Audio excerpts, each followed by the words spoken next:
What can we expect in Trudeau's budget? I'm Brian Lilly with the Rebel.media. If you ask me to sum up what I think is going to be in the budget, then I'll just turn to the description that sums up so much Liberal policy. You know the saying, tax and spend.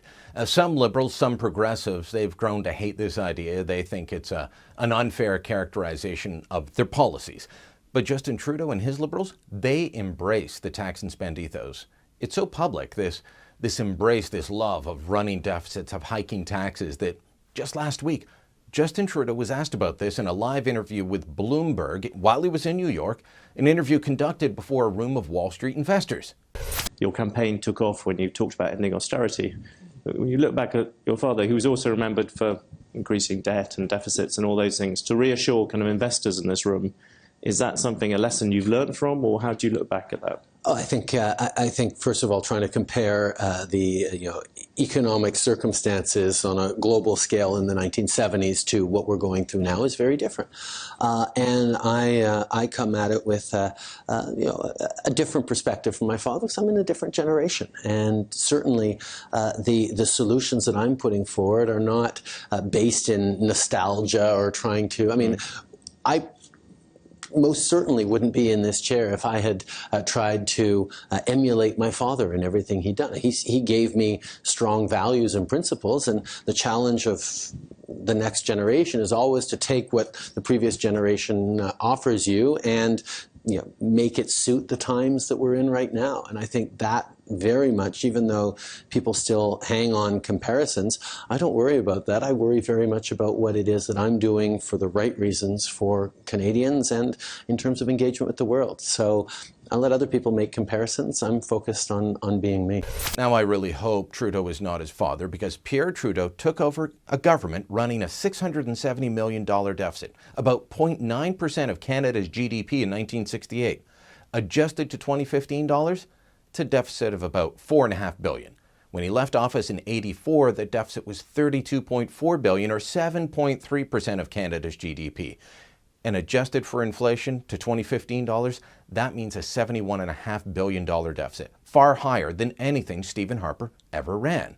Now, Justin Trudeau was elected promising 3 years of small deficits, just $10 billion a year, then the government would balance the books in the fourth year of their mandate. That's out the window now.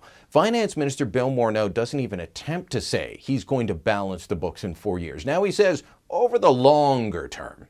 And those $10 billion deficits, the government has now said they are at least $18 billion. That's before the new spending's added in.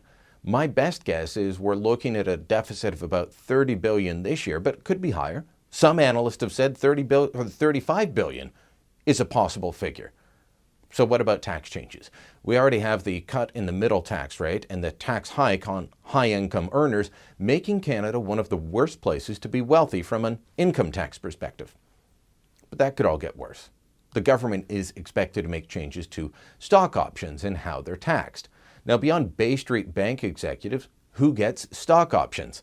Lots of people in small, innovative companies, the startups that create the new companies, the new technology of tomorrow. The innovation we need? There's a major tech company right here in Ottawa called Shopify. They have offices just a short walk from Parliament Hill. They provide the back end to online stores around the world. In fact, we use them here at the Rebel to sell t-shirts, hats, and the like. Well, Shopify started with a group of co-workers deciding they could start their own company. They weren't rich people then. They didn't have the money to pay staff. They couldn't pay the best wages, so they offered a piece of the company. Work hard now, company does well, you're going to profit later. This happens again and again across the country. But Trudeau and his Liberals see stock options as unfair, an unfair treatment for fat cats, and they could end up effectively killing the very type of thing that helps reward risk and make setting up companies in Canada possible. If they do what's expected, we will once again face a brain drain of top talent, especially in the tech sector, as they look to set up shop in the United States rather than Canada. The small business tax rate could change as well to get all those tax cheats that Trudeau thinks are using the small business tax rate to game the system. Remember, in the middle of the election campaign, he said he would change the rate because too many small businesses are just tax shelters. Do you see a pattern here? Trudeau is going to use the tax system to punish people that are starting small businesses, fueling the growth we need in the economy. But he says we need growth. So how does he plan to bring about growth? Through government spending. of course, because they're tax and spend liberals. We expect plenty of government spending in the budget. He promised $60 billion more in infrastructure over 3 years. The key will be looking carefully at what that infrastructure spending really goes to. As I've been pointing out from the start, even as few others bothered to notice, Trudeau's infrastructure promise is not what we normally think of on this file. It is, in fact, in some areas, new social spending, not infrastructure, social spending.